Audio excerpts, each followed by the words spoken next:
The success will come from the difference that you make to the people that read it. And that will in turn make a difference to your business. If you publish a good book and you publish well, you will always stand out from the crowd. I really believe that. We love books, but we love good books. Interesting. So I'm going to sort of hone in on something that you said there. Mm. Publish well. First of Mm. all, could you unpack what you mean by publish well? Yes, I can. When I say publish well, it can't, I don't believe a good book comes out of something that is done lightly. It doesn't have to be massively earnest and, erudite and, academic. I'm not talking about that. It could be in its style, it could be quite light and engaging and entertaining. It's about what's fit for purpose. I think that's actually really the kind of the core message here. To publish well, you need to have the right plan in place. It's all about being very strategic about it. Because there are so many different routes now, and there are so many ways of publishing, and there are so many people doing different things, there is no one size fits all here. There really isn't. And we are blessed to be in a world where we have so many different options for publishing books that can help us build our businesses. So publishing well means publishing well for you. And that means having a strategy, having a plan, and creating the right plan for your business. So really being clear about what it is you want to achieve is the place to start. And very closely aligned with that is who the book is for, who your target audience is. Do you know what? As I'm saying this, I'm thinking about what you do. I know there will have many speakers listening to this podcast and people who you've worked with. You and I've had many conversations where we've gone, yes, because it is very similar. It's about understanding your delivery, the way that you're going to create this book and the way that you're going to put it out into this world. The success will come from the difference that you make to the people that read it. And that will in turn make a difference to your business. Cool. And I think I'm going to come back to that, but I just wanted to give perhaps a practical example of something that maybe wasn't published as well as it could be. And that is my own book, which I wrote in 2016 and went the self-publishing route. And I find this with speakers, and I suspect that you find the same thing with authors. Now, my book was on how to use humor in speaking. At the time, there wasn't much around. I think the content is still great, but I called that book Cracking Speech Mate. And my target audience was mostly in America, bit Australia.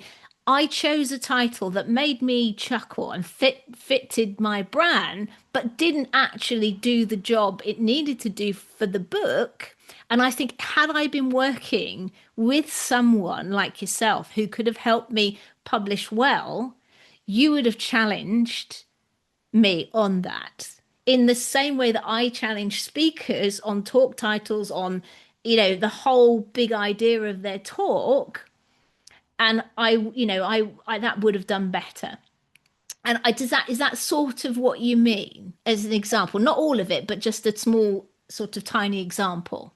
Yeah, I think it's a brilliant example, and you may be being a little harsh on yourself, but hey, I get what you mean, and I get that also, clearly the book didn't quite deliver for you exactly what you wanted, and therefore, on some level, it didn't quite work as you'd hoped.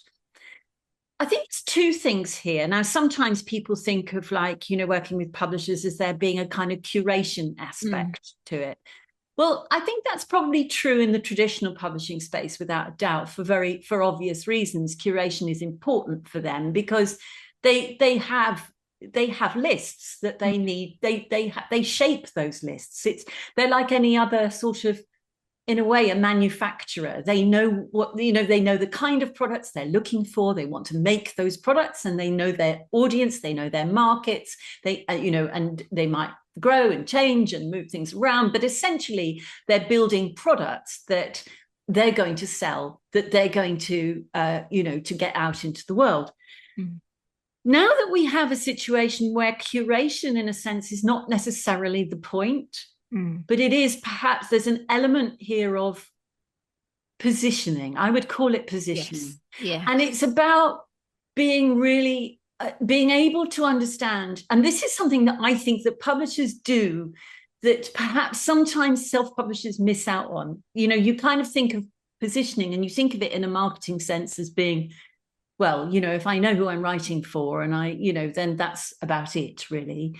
But actually, it's a lot more than that. It's a lot more about, what's driving you to write the book in the first place. It's about purpose. It's about mission. It's about how you're going to make a difference. It's about, about very specifically stepping into the shoes of the people that you're writing for and understanding how to deliver to them something that they are going to find transformative, actually, potentially. Now, it doesn't have to be massive. It could be just one thing in your book that changes the way somebody thinks. Yeah. That in itself is the kind of snowball beginning. So it's it's very much around understanding that, publishers have a role which is about helping you to clarify your message.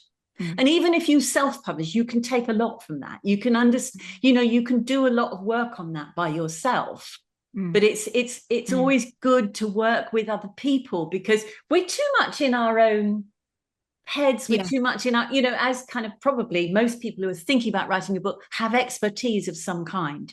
Yes. It's quite hard sometimes when you're sitting in that place to understand exactly how to deliver something that your audience, the audience you want to have the influence and the impact on, will really, really value what you give them.